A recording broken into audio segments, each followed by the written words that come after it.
I'm happy with my life right now. Yeah, you're rich, you're cultured, so why bother coming to find me? Let's just pretend this never happened. You have your family. I have mine. Nothing needs to change, right? You think your old life was great, and I think my current life is great. Let's both be happy and leave it at that. Goodbye. I practically bolted from the fancy restaurant, hopped on my scooter, and sped back to my tiny apartment. Once there, I flopped onto my bed, a knot of frustration tightening in my chest. I just broken up with my girlfriend a few days ago, and now, out of nowhere, this woman shows up, claiming to be my older sister. She said I was accidentally swapped at birth, and that they wanted me back. Okay, fine, I thought initially. Being found isn't a big deal. But then she'd acted so high and mighty, looking down on me, judging everything. Was this really a reunion? If I actually went back with them, I doubted I'd have an easy life. It'd probably be like those stories where the fake son gets schemed against and undermined at every turn. The thought made me too agitated to even try to calm down. I immediately started packing a bag and headed straight for the train station. It wasn't until I was settled on the express train that I started to relax a bit, letting my mind drift back through my life. My dad passed away when I was really little. Mom told me later. She worked hard on the farm, and my uncle's family helped out, and together they managed to raise me. I never complained about my life. Well, maybe about a stingy boss once or twice. Now, though, I felt uneasy. That supposed sister had found Mom first, and then me. I was terrified Mom would reject me, that she'd feel like she'd wasted all those years raising the wrong kid, regretting all her hard work. My hometown wasn't far. The express train only took 2 stops, then it was a half-hour bus ride, and finally a long walk down a country road to our place. I carried my backpack, not moving very fast as I walked past fields stretching on both sides. As I reached the end of the road, I froze. Standing at the intersection was a girl in a white pleated dress, her path blocked by 2 dogs, one black, one yellow. She was clutching her suitcase, visibly trembling, and with every step she retreated, the dogs advanced. "Buster! Shadow!" I yelled, startling the girl. The 2 dogs' eyes lit up, their guard dissolving. They happily bounded towards me, tails wagging furiously. They belonged to our neighbor. I always played with them when I came home. "What you 2 up to?" I crouched down, petting one dog with each hand. "Woof! Woof!" Shadow barked twice, then looked back at the girl. I looked up, meeting her gaze. She had very fair skin, and her face was delicately pretty, the kind of girl I usually only saw on TikTok. But right now, her face was pale and drained of color, and she looked a little unsteady on her feet. "Go on home." I patted both dogs on the head. They barked again, circled me twice, and then darted off toward the town. "Don't be so scared, they don't bite," I said with a smile. "You're not from Miller's Bend, are you? Lost?" Yes. I've already contacted my family. They'll be here as soon as they can, but I'm really hungry." As she said the last part, a faint blush crept onto her pale cheeks, and she looked down. "Want to come to my place for something to eat? Plus, it's super hot out. You don't want to get heat stroke. If I were in the city, I definitely wouldn't get involved. But out here in my own town, I wasn't worried about any kind of scam." "Okay, thank you." The girl wasn't shy. In fact, she seemed a little daring, following a stranger like me into town. "What's your name?" she asked, probably trying to break the awkward silence. "Ethan Miller." "You," I replied, taking her lead. "What a coincidence. My last name is also Miller, Chloe Miller." She seemed a little surprised. I glanced back at her, a strange look on my face. "Didn't you see the town's welcome sign?" "All right, I did. Miller's Bend." I only felt comfortable coming in because I saw the same last name, Chloe said, lowering her head, a bit embarrassed. Was this girl a little ditzy? "So what brings you all the way out to a place this remote?" I pressed. Chloe looked a bit uncomfortable, maybe feeling foolish. She stammered out her story. She was supposed to go to some beach resort, but her Uber driver dropped her off here. I nodded. It wasn't far from a beach, only about a half-hour walk, but it was still quite a ways from any actual planned resorts. "Mom," I called as we reached our front door. I tried to push it open, but it was locked. Instead, Buster and Shadow ran up from the neighbor's yard, circling us, especially sniffing at Chloe's feet. "Ah, help!" Chloe yelped, pressing herself tightly against my back, an unavoidable contact. "I told you they don't bite. They probably just think you're my friend and need to get your scent. They won't be wary of you after that." I explained, my body stiff. "Ethan, Is that really you? A woman emerged from a nearby path, carrying a hoe. Mom, I thought you weren't going out to the fields anymore. I jogged over, a hint of annoyance in my voice, and took the hoe from her. Just planting some vegetables for ourselves, Mom said, her eyes crinkling with a smile. Then, remembering something, she asked, "Why are you back? Aren't you? And who is this?" She trailed off, looking at Chloe. Chloe, having been suddenly left alone by me, was now surrounded by the two dogs and couldn't move. "This is Chloe Evans. She was on her way to the beach, but got dropped off at the edge of town, said she was hungry and thirsty, so I brought her back." I explained casually, grabbing the key to unlock the door. "Hi, Mrs. Miller." Chloe greeted her a little shyly. "Hello, dear, come right in. I'll make you something to eat." Mom nodded repeatedly, already fussing. "You're clearly not used to hardship, my dear. Going hungry for too long can upset your stomach." "Thank you, Mrs. Miller." Chloe's face was bright red. She insisted on helping in the kitchen, but she was so clumsy she had no idea what to do. I rolled my eyes. Where did this socialite come from? She was sweet, but utterly useless in the kitchen, just getting in the way. All right, go sit down. You look so pale. I'm worried you're going to pass out." I took her arm and led her to the living room. Chloe looked guilty, her gaze drifting towards the kitchen every now and then. "When are your family coming?" I asked, trying to distract her. My family is very busy. It might take a while," Chloe said, her eyes flickering nervously. I eyed her suspiciously. "You didn't run away from home, did you?" "And no." Chloe looked at me, then guiltily lowered her head.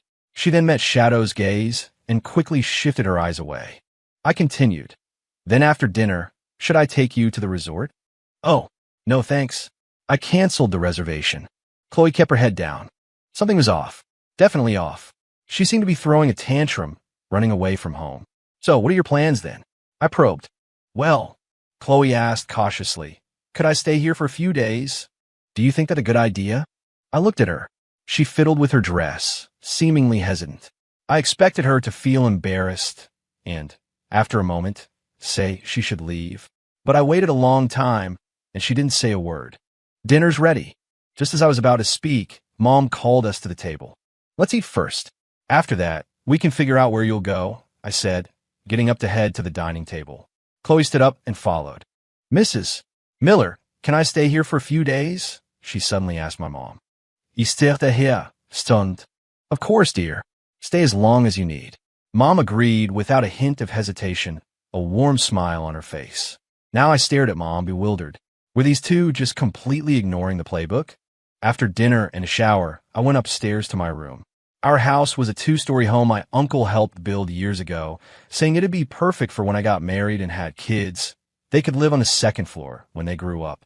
I just laid down when I heard Mom and Chloe talking outside, something about bed sheets. I opened my door and looked into the adjacent room. Chloe had already showered and changed into a loose t-shirt and knee-length shorts. She stood nervously, watching Mom make up her bed. "You're really planning to stay here?" I frowned. Chloe was undeniably beautiful, but I didn't dare entertain any thoughts. If I couldn't even hold on to a girl like my ex, what chance did I have with a millionaire's daughter? "What's wrong with that?" Before Chloe could answer, Mom shot me a disapproving look. "The girl told me her family's too busy and can't get here right away. What's wrong with letting her stay for a few days?" I was speechless and retreated to my room. Chloe's interruption meant I lost my chance to question Mom. But Mom's attitude seemed unchanged. She didn't seem bothered by having raised the wrong child all these years. That put my mind at ease somewhat. I picked up my phone to write.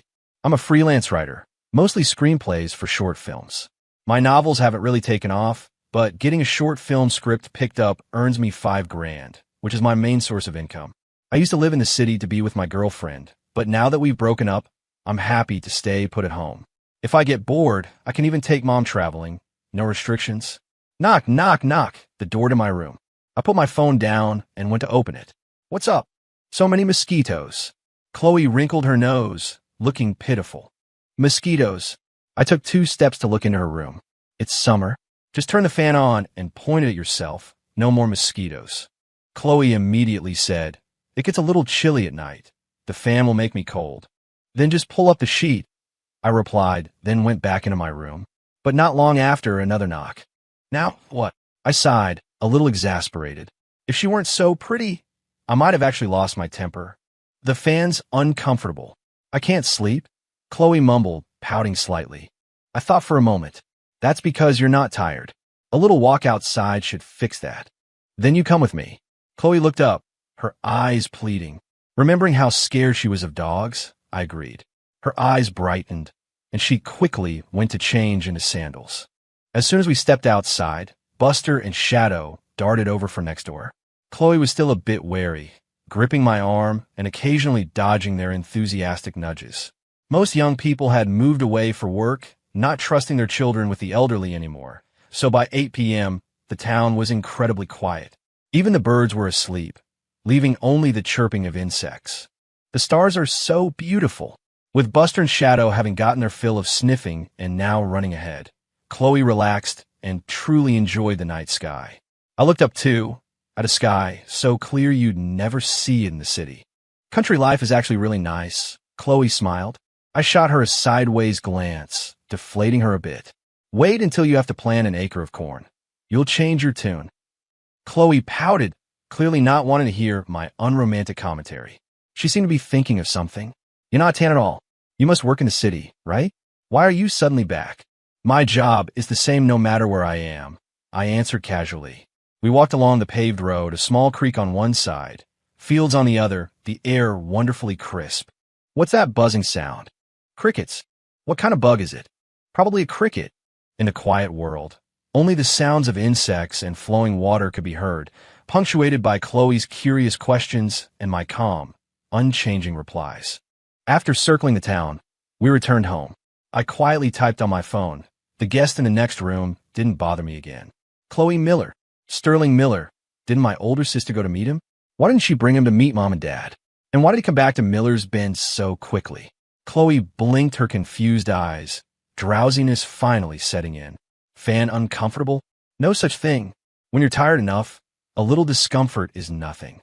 The next morning, she woke up cold, got out of bed, turned off the fan, rubbed her eyes, and went downstairs. Up so early, dear? Toothbrush and toothpaste are here. Cups and towels, too.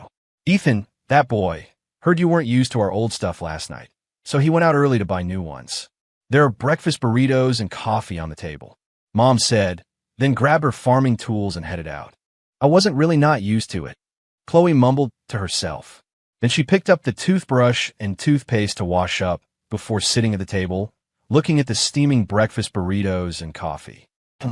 This is so good. Her eyes lit up.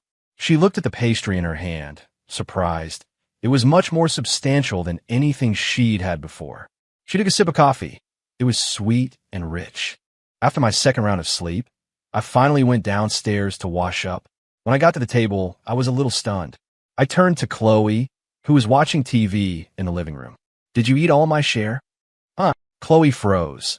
Then her face turned bright red. She said weakly, I only saw 1 cup of coffee, so I thought you'd already eaten. All right, I'll go buy more. I was just amazed at her appetite. These burritos weren't like the ones in the city. They were bigger and packed with more filling.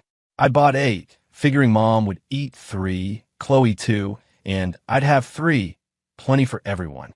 Who knew she was such a bottomless pit? As for why there was only 1 cup of coffee, it was because I don't usually drink it. I'll pay. Chloe immediately stood up, turned off the TV, and followed me out. As I sat on my scooter, she quickly came over, placed her hands on my waist, and with a light hop, sat sideways behind me. In that moment, my feelings were a little complicated. My ex-girlfriend in the city would never have ridden my scooter. She always took a cab everywhere. I hadn't expected this rich girl to not only not mind, but actually look a little excited. The scooter started up, and the cool morning breeze was refreshing. The paved road stretched long, cutting through a large expanse of fields, until we finally reached the small town. Though not as bustling as during the holidays, it was still lively, with many parents dropping their kids off at school and then buying groceries at the market. Hey boss, 2 pastries, 2 sausage biscuits, and another coffee and a sweet roll. Just as I stopped and finished my order, Chloe quickly added to it, then paid for everything. I couldn't help but chuckle wryly. Well, she still wasn't full. Want to take a little detour after we eat? I asked her. Yes. Chloe nodded enthusiastically. After breakfast, I drove her to the main street. She bought a sun hat, and then we headed to the park. We didn't get back to town until almost noon. Instead of going straight home, I took a detour down a small path and found Mom. She was indeed in the garden, weeding her small vegetable patch. Mom, Mrs. Miller. I parked the scooter, and Chloe hopped off, jogging into the garden. Let me help you. She put on her sun hat, crouched down to observe for a moment, then started pulling weeds by hand. Oh, you don't need to help, dear. Mom protested a little, but Chloe ignored her, happily pulling weeds. I helped out too, and we finished the weeding quickly. Come on. Let's go home. I'll make you lunch. You, young lady, I told you not to help. Look at your hands. Mom couldn't help but fuss, but her smile never faded. She then declined Chloe's offer for a ride and walked back with her tools. I took Chloe to the nearby creek to wash our hands. The water came from the river and was clean and fresh. It's so cool. Oh, look, little fish. Chloe's smile was infectious. Time to go eat. I stood up. They say country folk who go to the city and find everything new are bumpkins. So what do you call a city girl who comes to the country and finds everything new? Mrs. Miller, this food is so good. Chloe leaned back, patting her stomach with an exaggerated gesture. Mom was beaming with pride. I, on the other hand, was a little speechless. This girl really made herself at home, didn't she? After lunch, Mom went to play cards with her neighbors and friends. That's why I never took Mom to live in the city. Here in Miller's Bend, she had plenty of friends to play cards and chat with, and she could always go visit my uncle's family. If she went to the city, she wouldn't have this kind of freedom. Ethan, where are we going this afternoon?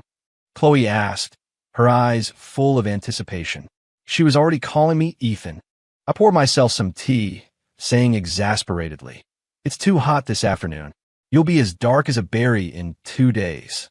Chloe grumbled and started playing on her phone.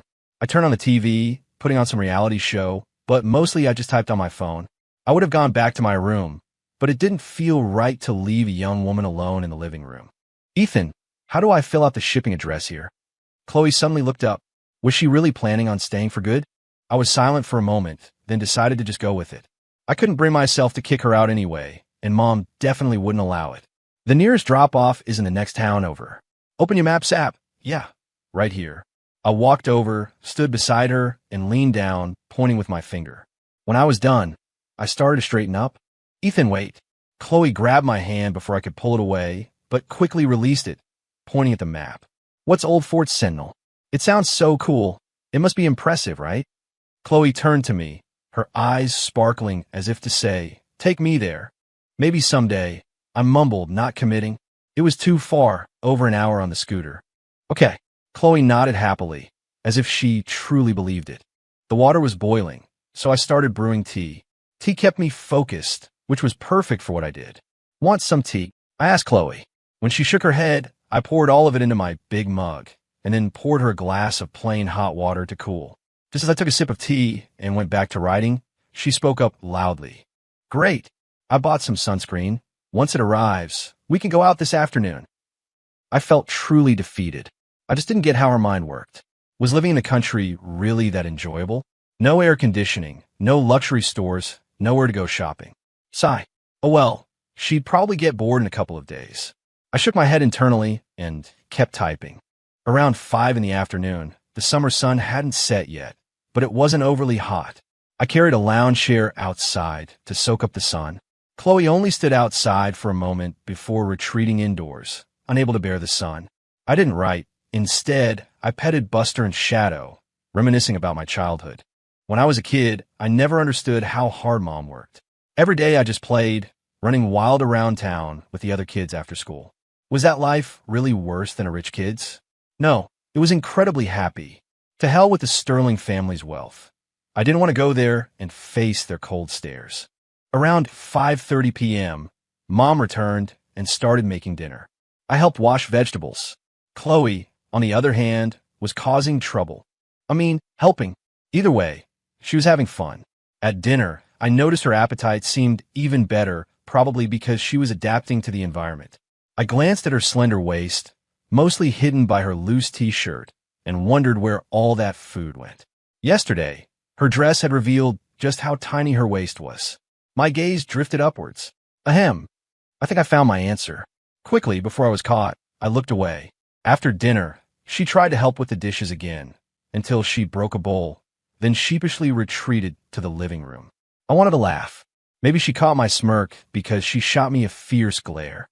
2 days later, at the Sterling family mansion in the city. What in the world is going on? Have we still not found Chloe? Richard Sterling, the middle-aged patriarch, frowned, looking at his eldest daughter, Olivia. We can reach her. Chloe says she's fine and on vacation. She'll text and send voice messages, but she won't answer video calls. Olivia looked distressed. That child, Sarah Sterling, a beautiful woman nearby, also looked worried. Dad, what about Ethan? Olivia asked hesitantly. Richard waved his hand. First, let's find Chloe. Ethan can wait. Okay. Olivia sighed softly, continuing to try to contact her sister on her phone. Richard remembered something. How's Liam doing? Is he still upset about Ethan? He's a little unhappy, Olivia admitted. Chloe finished replying to a message, then skipped down from the second floor. Took you long enough? I said. I was already geared up, wearing a straw hat, a water bottle in my left hand, and a bucket in my right. Coming. Chloe didn't care. She put on her sun hat and grabbed a small net. The two of us left the house and headed for the fields, Buster and Shadow trotting beside us. After 3 days, Chloe was no longer scared of the dogs. On one side, the cornfields had been harvested and wild grass had grown tall, making it look like a vast prairie. There were also some cows and even some water buffalo in the fields. Alongside these fields ran irrigation ditches, fed by the small river, which were home to small fish. I closed the sluice gate, and the water level in the ditch slowly dropped. Then I jumped in to catch fish. Chloe, already impatient, grabbed her net and followed. The two dogs, fearless, leaped into the water to play. Yay, so many fish. Ooh, this fish is so pretty. Hey, Buster, what are you doing? My clothes are all wet. The girls' joyful laughter echoed through the fields. When we were tired of playing, we packed up to go home. These little fish aren't for eating. Why are you bringing them back? I asked, holding the bucket, a little helpless. I can keep them as pets, Chloe said, truly reluctant to part with her catch. Like a kid, I thought. I remembered doing the same when I was little, bringing fish home to keep. Now, it just sounded like a hassle. My mom definitely won't agree. I warned her, trying to prepare her so she wouldn't cry if Mom said no. But then, Mom came out of the storage room with a large basin for her to keep the fish in. It was the same kind of basin I used to bathe in as a child, wide but shallow. I was baffled. Mom, why are you being so biased? I vaguely remembered one time when I brought home some small fish and Mom immediately dumped them into the creek. I cried in my bed for ages, swearing I'd never talk to Mom again, until a good spanking set me straight. The next day, we took a cab to Sentinel Hill. I was amazed I used to bike here with my friends when I was a kid, never minding the sun. Sentinel Hill wasn't very high, and Chloe only stopped once before we reached the top. It's so grand. If you focused on the architecture and the natural landscape, it really felt like stepping back in time. We explored our way, soon arriving at the main keep of Old Fort Sentinel. The statue inside was huge, with long hair, bare feet, dressed in a dark robe and golden armor, wielding a sword, eyes blazing, stepping on a turtle and a snake. A truly formidable sight. Chloe paused respectfully, then we left. Here, take a picture of me. She stood by a railing and asked me to take her photo. I opened my phone and noticed all the beauty filters were on. I hadn't taken photos in a long time.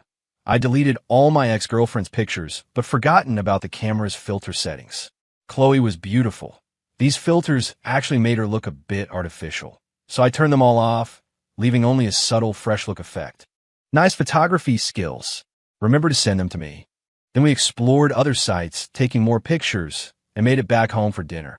The next day, ow, Ethan, my feet really hurt. Chloe winced, looking pitiful. I immediately guessed why and burst out laughing. You were so happy yesterday.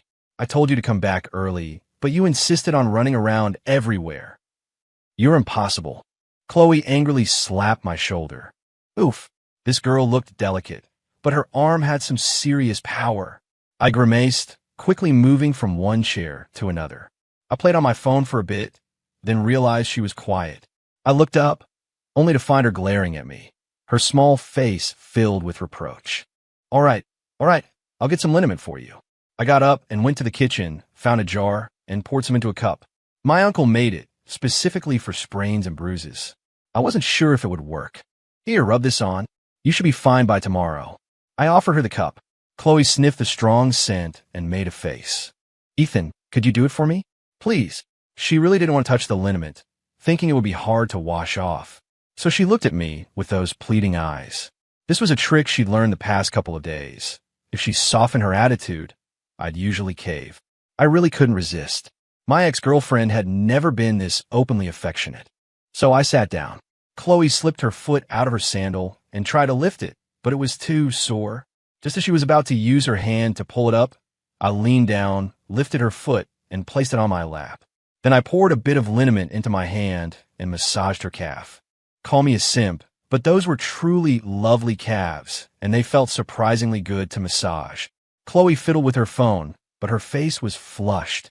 When Mom came home at noon and heard about her aching feet, she even went outside to pick some unknown plants, boiled water, and made a foot bath for her.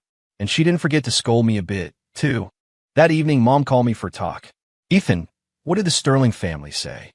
It was finally time. I was silent for a moment, then said seriously, Mom, can I not acknowledge them? Mom paused, then asked worriedly, did they give you a hard time? I didn't answer that question. Instead, I asked, has the guy I was swapped with ever come to see you? Well, Mom looked down slightly. The answer was obvious. Mom, I'll always be here for you, I said firmly. Good. Mom wiped her eyes and nodded, smiling. I went upstairs, thought for a moment, then knocked on Chloe's door. It took a while for a voice to respond. Come in. Hearing her, I pushed the door open. She was sitting in a chair, her phone set aside, hands empty, but her gaze kept drifting towards the device. I didn't go in. When are you planning to leave? You're kicking me out. Chloe froze, then shifted nervously, as if wanting to say something. No, I shook my head. I'm going to the city for 2 days. I was just worried you'd be bored. Chloe blinked. What are you going to the city for? Personal business. Can I come with you? She seemed a little hopeful. I said it's personal business. I can't really bring you along, I replied, shaking my head. Chloe's eyes darted around, and she quickly made a decision. The city is really close to my family's place. I can have my family pick me up there. I paused, then nodded. Okay, then pack your things. We leave at 8 tomorrow morning. Even though I really didn't want to face the Sterling family, I had to go. I wanted to see what the person I'd been swapped with was really like. If he wasn't willing to face Mom, or was afraid of simple life, then there was no need for us to be connected at all. Better to resolve it quickly than stew in frustration every day. Ethan, Chloe, be careful on the road. Mom fussed. She'd come to terms with things. My dad had died young, and she'd worked so hard to raise me. I was a good son. Did it really matter if I was her biological child? Don't worry, Mom. If things go fast, we might even be back tonight. I called an Uber, and Chloe and I headed to the train station for the city. We arrived at my old apartment just before lunchtime. Want to rest here for a bit? We can order takeout for lunch. I'm going to take care of my personal business. I might not make it back for lunch. Okay, you go. Chloe nodded obediently. She looked a little too compliant. I nodded, unblocked a certain phone number, and dialed it as I headed downstairs. The person on the other end gave me an address when they heard I was coming over, and I hailed a cab. I didn't notice that as soon as I left, Chloe also went downstairs and called her own cab. I arrived at the gate of the private community where the address was located. As I got out of the cab, an older man in a suit walked over. Are you young Master Miller? Yes, I'm Ethan Miller. This way, young Master Miller. Then I got into another car, which drove through the community and into the Mansion District, stopping outside a grand house. As I stepped out, I saw 3 people waiting by the entrance, a middle-aged couple and the older sister who had first found me a few days ago.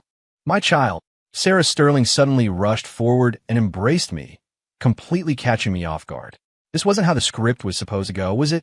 Weren't they supposed to give me the cold shoulder and treat me with disdain? After a moment of shock, I looked at the other 2. Richard Sterling also looked emotional, gazing at me, and Olivia had an apologetic look in her eyes. What was going on?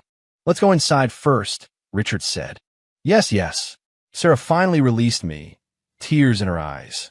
I forced myself to remain calm. I'm only here to confirm one thing. Even if this family was willing to accept me, I couldn't abandon Mom. I wouldn't live here. I'd stay with her in Miller's Bend. I hadn't even finished speaking when I saw a young man, dressed in designer clothes, slowly approaching from the mansion. I immediately froze. This wasn't right. This guy looked no older than 17 or 18, at least 4 or 5 years younger than me. How could there have been a mix-up with that big age difference? Dad, Mom, Olivia. Just then, a familiar voice came from behind me. I was even more confused. I turned around. Wasn't that Chloe? It's Chloe. Chloe, where have you been, you little rascal? Olivia immediately rushed over, playfully poking her sister's forehead, quite annoyed. Even Liam ran over. I stood there, dumbfounded, my thoughts in a jumble. What was happening? Ethan, surprised, aren't you? What a shocker, huh? Chloe walked over and playfully slapped my shoulder. Now the Sterling couple, Olivia and Liam, were all bewildered. A question arose in their minds. These two know each other? And they seem really close. My original last name was Sterling. Now it should be Miller. And your original last name was Miller. Now it has to be Sterling. Get what I mean? Chloe explained. It finally clicked in my head. So the person I'd been swapped with was her? Inside the Sterling mansion, after an hour of explanations, everything finally made sense. Olivia had been upset when she first came to find me because she'd just heard the news of her sister's runaway. So her tone had sounded dismissive, but it was mostly out of self-reproach, hoping I'd go back to college later. As for Chloe running away, that was obvious. She'd gone to meet her birth mother without revealing her identity. The Sterling family hadn't sought me out sooner because they'd assumed Chloe hadn't accepted the reality of the situation and had run away, wanting to appease her first. As for Liam's reluctance, he didn't want his older sister to leave, and he was afraid I might be a troublemaker who would bully him. Now all misunderstandings were resolved. Chloe hadn't rejected Mom. In fact, they'd gotten along great. And I hadn't been rejected by the Sterling family. After we all had lunch together, I wanted to tell Mom the news myself, and Chloe, as her birth daughter, naturally wanted to come along. Watching the two kids get into the car with Mr. Henderson, the butler, driving, the Sterling couple exchanged glances, both seeing joy in the other's eyes. From the interactions between the two children, they weren't just relieved they wouldn't lose Chloe. They had gained Ethan, their biological son, back. Back in Miller's Bend. After Mr. Henderson drove off, Chloe ran into the house, shouting, "Mom, we're back." "Oh, huh." Mom's initial cheerful response faltered, and her smile stiffened as she looked at me walking through the door. Had that rascal gone out for half a day and gotten a girl pregnant? She looked around, searching for a certain long-hidden weapon. Today, that rascal was going to relive his childhood memories. Seeing the look on Mom's face, I knew I was in trouble and quickly explained everything. Then mother and daughter hugged, crying buckets of tears. Mom was overjoyed. Her son hadn't abandoned her, and her daughter was wonderful. It was 1 + 1 = 2, and who knew, maybe it would equal 3 someday. Then Mom called my uncle, and she wanted to take Chloe to visit the neighbors. Chloe was a little embarrassed and insisted I come along. So off we went, visiting house to house. The next day, my uncle rushed over, giving Chloe a big red envelope. He suggested we all go out for a celebratory dinner, but Mom stopped him. Still, my uncle and Mom went out to buy groceries, leaving Chloe and me at home. Dinner was full of laughter and warmth. My uncle even said he'd need a couple of days to prepare, but he absolutely had to go visit the Sterling family. However, 2 days later, a major hurricane rolled in, and plans had to be postponed. Chloe, scared by the storm, even came to sleep in my room that night. Nothing happened, but from that night on, our relationship rapidly deepened. By the time we finally went to the Sterling family's house, we were holding hands. Richard and Sarah Sterling saw it and were delighted. Both families met, and the entire visit was filled with smiles and laughter. My uncle even joked, "It feels like a meeting between in-laws." The adults chuckled. Chloe blushed and lowered her head. I just squeezed her hand gently. Even Liam was no longer distant. He had a good older brother, and his sister hadn't left him. Years later, I was still curious and asked why a boy and a girl could be swapped at birth. The answer was that there had been a commotion at the hospital back then, and both sets of parents had given birth around the same time. There wasn't time to report the babies' genders before they were hastily moved, leading to the mix-up. It sounded a little far-fetched, but it didn't matter, because we were getting married. Another 6 months passed. In Miller's Bend, Chloe and I sat on lounge chairs by the front door, basking in the evening sun. Buster and Shadow ran over, curiously sniffing Chloe's slightly swollen belly. Chloe smiled and stroked their heads. I smiled too, then looked down, continuing to read the book in my hands. After sniffing, the two dogs lay down beside us, panting softly. Everything was perfect. End.